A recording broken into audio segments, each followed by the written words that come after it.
ሰላም እንዴት አላችሁ? የኢትዮ ታይምስ ቤተሰቦች ለሰዓቱ የተመረጡ አዳዲስ መረጃዎችን ይዘንላችሁ ቀርበናል። ከመረጃዎቻችን መካከልም የኤርትራ መንግስት በኢትዮጵያ ላይ የሰነዘረው ውንጀላ መርህን የጣሰ በመሆኑ ሕጋዊና ተመጣጣኝ ምላሽ መስጠት እንደሚገባ መገለጹ፣ በምዕራብ ጎንደር ዞን መተማና በሰሜን ጎንደር ዞን ደባርቅ አጠቃላይ ሆስፒታሎች 20 የጤና ባለሙያዎች ከታሰሩ ከ10 ቀን በላይ እንደሆናቸው የስራ ባልደረቦቻቸው መናገራቸውን፣ የአማራ ፋኖ ብሔራዊ ኃይል በጎጃም ቀጠና የ24 ሰዓት አበይት ሁነቶችን በተመለከተ የአማራ ፋኖ በጎጃም ሁለተኛ ተፈራ ዳምጤ ክፍለ ጦር ደጋዳሞት ብርጌድ በዛሬው ዕለት ከአረፋ ቀጠና የማህበረሰብ ክፍል ጋር በወቅታዊ ጉዳዮች ላይ ውይይት ማድረጉን እንዲሁም በ10 ቀናት ብቻ በአማራ ክልል 31 ሹፌሮችና ረዳቶች መታገታቸውንና ሌሎችን በዝርዝር የምንመለከታቸው መረጃዎች አካተናል። ቻናላችንን ሰብስክራይብ በማድረግ የደውል ምልክቷን በመጫንና መረጃውም ለብዙዎች እንዲዳረስ ላይክ በማድረግ እስከ መጨረሻው አብራችሁን ቆዩ።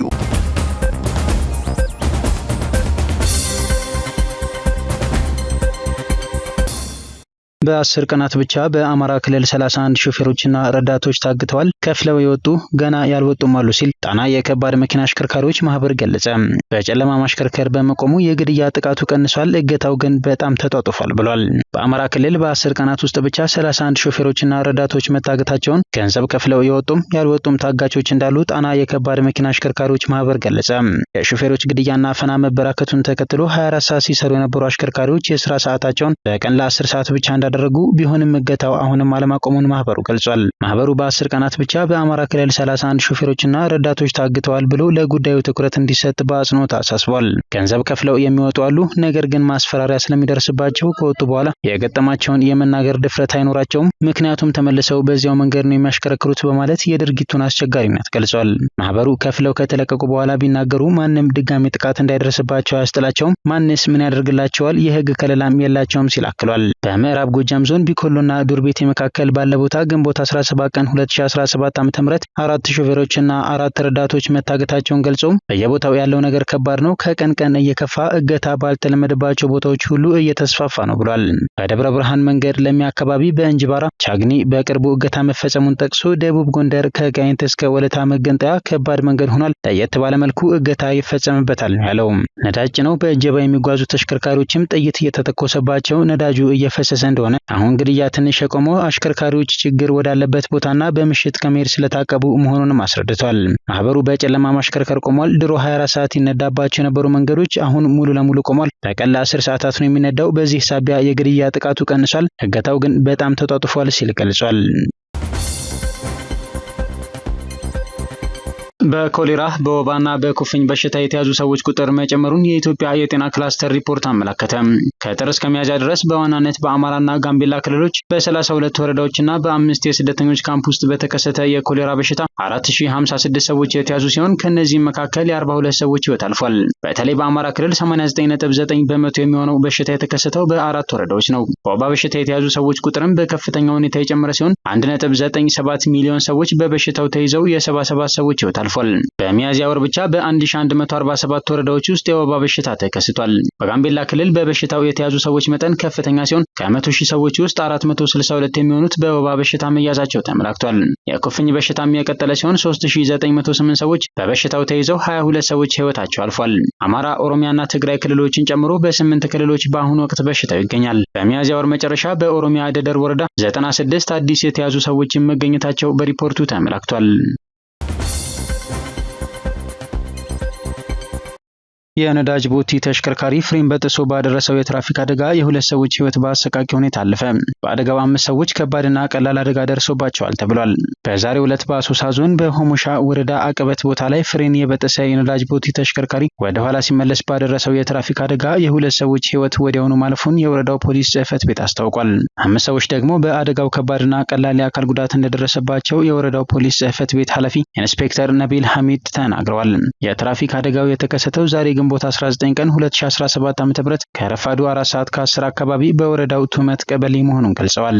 አደጋውም የተከሰተው መነሻውን አሶሳ ከተማ ያደረገ የነዳጅ ቦት ተሽከርካሪ ወደ መንጌ ወረዳ በፍጥነት እየሄደ ሳለ ፍሬን በጥሶ ወደ ኋላ በመመለስ በተመሳሳይ አቅጣጫ ከሚጓዙ ኒሳን ደብል ጋቢና እንዲሁም ሃይሉክስ ደብል ጋቢና መኪኖች ጋር በመጋጨቱ ነው ብለዋል። በትራፊክ አደጋው የሁለት ሰዎች ህይወት በአሰቃቂ ሁኔታ ወዲያውኑ ማለፉን የገለጹት ኃላፊው 5 ሰዎች ደግሞ ከባድና ቀላል የአካል ጉዳት እንደደረሰባቸው ተናግረዋል።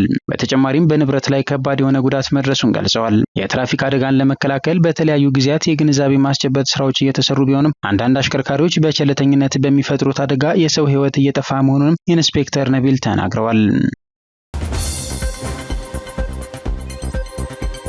በምዕራብ ጎንደር ዞን መተማና በሰሜን ጎንደር ዞን ደባርቅ አጠቃላይ ሆስፒታሎች 20 የጤና ባለሙያዎች ከታሰሩ ከ10 ቀን በላይ እንደሆናቸው የስራ ባልደረቦቻቸው ተናገሩ። የጤና ባለሙያዎቹ ፍርድ ቤት ሳይቀርቡ ከ10 ቀን በላይ ታስረዋል ብለዋል። ስማቸው እንዳይጠቀስ የጠየቁ በደባርቅ ሆስፒታል የሚሰሩ የስራ ባልደረቦቻቸው 8 የጤና ባለሙያዎች የታሰሩት በአገር አቀፍ ደረጃ በሐኪሞች እየተነሳ ያለውን መሰረታዊ ጥያቄ ይዛችሁ ፊት የወጣችሁት እናንተ ናችሁ ተብለው መሆኑን ተናግረዋል። የሙያ አጋሮቻቸው ስራቸውን ሳያቆሙ የሀገር ሽማግሌዎችና የሃይማኖት አባቶችን በማሰባሰብ ሆስፒታሉ ስራ ለማቆሙን አሳይተው ታሳሪዎች እንዲፈቱ ለአካባቢው ባለስልጣናት ሽማግሌ ቢልኩም ሌላ ግንኙነት አላቸው በማለት ሊለቋቸው አልቻሉም ብለዋል። በተመሳሳይ በመተማ ሆስፒታል 12 ባለሙያዎች በገንደዋ ፖሊስ ጣቢያ ታስረው እንደሚገኙ ስማቸው እንዳይጠቀስ የጠየቁ የስራ ባልደረቦቻቸው ገልጸዋል። ባለሙያዎቹ ከታሰሩ ከ10 ቀን በላይ የሆናቸው ሲሆን እስካሁን ፍርድ ቤት አልቀረቡም። የታሰሩበት ፖሊስ ጣቢያ ጠባብ ከመሆኑ በተጨማሪ በአካባቢው ያለው ከፍተኛ ሙቀት ከፍተኛ የጤና እክል እየገጠማቸው እንደሆነ ገልጸዋል።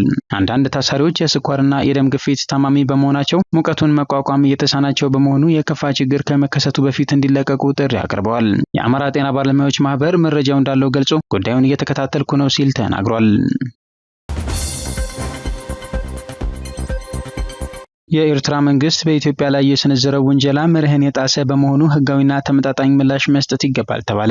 የኤርትራ መንግስት በኢትዮጵያ ላይ የሰነዘረው ክስ የአንድን ሉዓላዊ ሀገር መብትና ጥቅምን ያላከበረ ስለሆነ የኢትዮጵያ መንግስት ህጋዊና ተመጣጣኝ የሆነ ምላሽ መስጠት አለበት ሲሉ ምሁራን አሳስበዋል።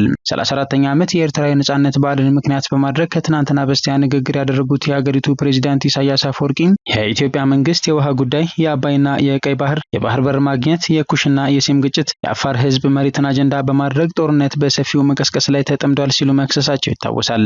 ታዲያ ምሁራን የኢትዮጵያ መንግስት በምን አይነት መልኩ ምላሽ መስጠት እንዳለበት ሲገልጹ የዓለም አቀፍ የህዝብ ግንኙነት ባለሙያውና ፖለቲከኛው ደያ ሞዳሌ ከ3 አስርት ዓመታት በላይ ምንም አይነት ዲሞክራሲ ያልተለማመደችን ሀገር የሚያስተዳድሩት ፕሬዝዳንት ኢሳያስ አፈወርቂ ሀገረ መንግስት በመመስረት የምትታወቀውን ኢትዮጵያን መወንጀላቸው የዲፕሎማሲ ጥሰት ነው ብለዋል።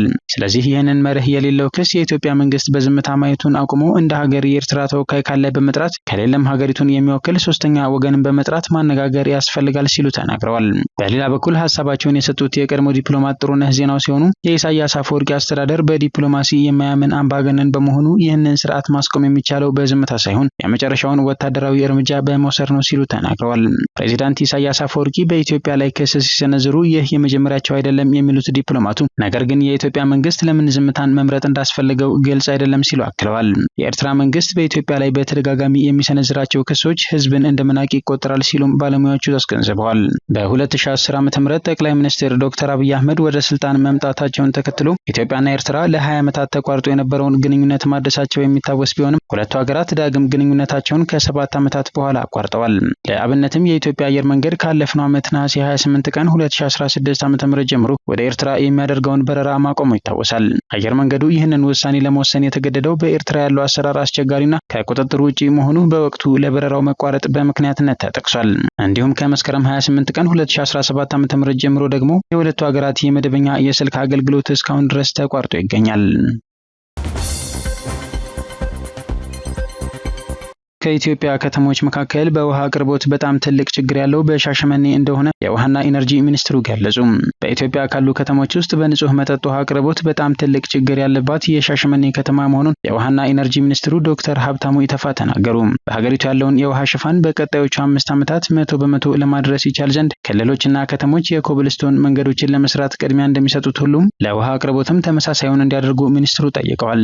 ዶክተር ሀብታሙ ይህንን ያሉት ዛሬ ማክሰኞ ግንቦት 19 ቀን 2017 ዓ.ም በተካሄደው የህዝብ ተወካዮች ምክር ቤት መደበኛ ስብሰባ ላይ ከፓርላማ አባላት ለቀረቡላቸው ጥያቄዎች በሰጡት ምላሽ ነው። በዛሬው ስብሰባ ለሚኒስትሩ ጥያቄ ካቀረቡ 7 የፓርላማ አባላት መካከል 5ቱ በተመረጡባቸው አካባቢዎች ያለውን የንጹህ መጠጥ ውሃ አቅርቦት ችግር አንስተዋል። ይህ ችግር የመረጣቸው ህዝብን በሚያነጋግሩበት ጊዜ በተደጋጋሚ የሚነሳና እነርሱም በአካል የተመለከቷቸው እንደሆነ ገልጸዋል። በገዢውና በተቃዋሚ ፓርቲ የፓርላማ ተመራጮች በተመሳሳይ መልኩ የተነሳው ይህ ጉዳይ ይበልጡኑ ተደጋግሞ የቀረበው በአማራ ክልል ተወካዮች ነው። በክልሉ ከሚገኘው ሰሜን ወሎ ዞን ቡግና ወረዳ የተመረጡት የብልጽግና ፓርቲዋ ቅድስት አርአያ አካባቢያቸው ከፍተኛ የሆነ የውሃ ችግር ያለበት መሆኑን ተናግረዋል። እርሳቸው በመጡበት ወረዳ የሚገኘው አይና ከተማ ህጻናት፣ ሴቶችና ወጣቶች ውሃ ፍለጋ ረጅም ሰዓት የሚንከራተቱበት፣ የትምህርት ሰዓታቸውን የሚያጠፉበት፣ ለከፍተኛ እንግልት እየተዳረጉበት ያለ መሆኑን አስረድተዋል። አይና ከተማ ላይ ከውሃ ዘይት ይረክሳል የሚል አባባል በህብረተሰቡ ዘንድ እንደሚነገርም ቅድስት በማሳያነት ጠቅሰዋል። ከዚህ ከተማ በአቅራቢያው ለሚገኘው የላሊበላ ከተማ የውሃ ፕሮጀክት ማስፋፊያ ጥያቄ መቅረቡንም በማከል የውሃና ኢነርጂ ሚኒስቴር በአካባቢው ያለውን ችግር ለመፍታት እያከናወነ ያለው ምን እንደሆነ ጠይቀዋል። ከጎንደር ዙሪያ እንፍራንዝ ምርጫ ክልል ገዢው ፓርቲን ወክለው ፓርላማውን የተቀላቀሉት ተስፋነሽ ተፈራም እንደዚሁ በአካባቢያቸው ያለውን የመጠጥ ውሃ ችግር አንስተዋል። ጎንደር ከተማ ከፍተኛ የመጠጥ ውሃ ችግር ያለበት መሆኑን የጠቆሙት የፓርላማ አባሏ ህዝቦቿ ውሃ እየተጠሙ ነው ሲሉ የችግሩ አሳሳቢነት በአሃዝ በተደገፈ ንጽጽር አቅርበዋል። በሀገር ደረጃ በከተማና ገጠር ያለው አጠቃላይ የመጠጥ ውሃ አቅርቦት ድምር ሽፋን ከ64 በመቶ በላይ መሆኑን የጠቀሱት ተስፋነሽ በጎንደር ከተማ ያለው 21 በመቶ ሽፋን እጅግ ዝቅተኛ መሆኑን ተናግረዋል። በዚህም ማጣቀሻነት የሀገር አቀፍ ሽፋን በሚል የሚጠቀሰው አሃዝ መሬት ላይ ያለ ሀቅ ነው ወይ ሲሉ ጠይቀዋል። በገጠር ያለውን የንጹህ መጠጥ ውሃ ሽፋን በጣም አነስተኛ ሲሉ የገለጹት ተስፋነሽ የተወከልኩበት የማክሰኝት እንፍራዝ ህዝቦች ጣና ዳር ተቀምጠው ውሃ እየተጠሙ ነው ሲሉ አጽንኦት ሰጥተዋል። እንደ ሀገር 100 በመቶ ህዝባችን ንጹህ መጠጥ ውሃ ተጠቃሚ እንዲሆን ምን እየተሰራ ነው? መቼስ ነው የሚደርሰው? ሲሉ የፓርላማ አባሏ ተጨማሪ ጥያቄ ሰንዝረዋል። የኦሮሚያ ክልል የሻሸመኔ ከተማ የብልጽግና ፓርቲ የፓርላማ ተወካይ አቶ ወጌ ቁፋ በበኩላቸው የመረጣቸው ህዝብ ከውሃ ተደራሽነት አኳያ በቂና ዘላቂ ድጋፍ ባለማግኘቱ ለችግር መጋለጡን እንደሚገልጽ አስረድተዋል። የሻሸመኔ ከተማ አስተዳደር በሪጅን ደረጃ የተደራጀ መሆኑን የገለጹት የፓርላማ አባሉ ብዛት ያላቸው የገጠር ቀበሌዎች ወደ ሪጅኖች በመቀላቀላቸውና ከተማው በፍጥነት እያደገ በመሆኑ ችግሩን እንዳባባሰው አስረድተዋል። በከተማው ከ48 ዓመት በፊት የተገነባው የውሃ ጉድጓድና መስመር ለ80 ሺህ ሰው ታስቦ ሲሆን በአሁኑ ጊዜ የህዝቡ ብዛት 371168 በመድረሱና የተጠቃሚው ቁጥር ከመጠን በላይ በመጨመሩ ለከፍተኛ የውሃ እጥረት በመጋለጣችን መፍትሄ እንሻለን ይላሉ ሲሉ አቶ ወጌ የአካባቢያቸው ህብረተሰብ የውሃ አቅርቦት ጥያቄን አስተጋብተዋል። ለፓርላማ አባላቱ ጥያቄዎች ምላሽ የሰጡት የውሃና ኢነርጂ ሚኒስትሩ ዶክተር ሀብታሙ በሻሸመኔ ከተማ ከፍተኛ የመጠጥ ውሃ ችግር እንዳለ አምነዋል። ሻሸመኔን ኢትዮጵያ ውስጥ ካሉ ከተሞቻችን በጣም ትልቅ ችግር ያለበት ሲሉ የጠሩት ሚኒስትሩ ችግሩን ለመፍታት ብድር መጠየቅ እንደሚያስፈልግ ተናግረዋል። ብድሩን ለመጠየቅ መስፈርቶች አሉ ያሉት ዶክተር ሀብታሙ የመጀመሪያው መስፈርት ቢዝነስ ፕላን ማዘጋጀት፣ እንዴት አድርጎ ይገነባል፣ እንዴት ይመለሳል፣ ታሪፍ ስንት ነው፣ በስንት ዓመት ይመልሱታል የሚል እንደሆነ አብራርተዋል። ይህንን ማዘጋጀት ከቻሉ በእኛ በኩል ወረፋ ተይዞላቸው እናስኬዳለን፣ ያንን እንደ የቤት ስራ እንወስደዋለን፣ በብድር ደረጃ ቢዘጋጁ በጣም ጥሩ ይሆናል ማለት ነው ሲሉ ከከተማው አስተዳደር የሚጠበቀውን ሚኒስትሩ ጠቁመዋል። የሻሸመኔ ከተማ በአሁኑ ወቅት በውሃ ምንጭነት የሚጠቀመው ከወንድ ወንዝ የሚመጣውን በማጣራትና በአቅራቢያ ያሉ የውሃ ጉድጓዶችን እንደሆነ ዶክተር ሀብታሙ ተናግረዋል። ሻሸመኔ በጣም እያደገች ያለች ከተማ ነች። ስለዚህ ትልቁ መፍትሄ በዙሪያው ያሉ ከተሞችን ውሃ ማቅረብ ነው ሲሉ ሚኒስትሩ አክለዋል።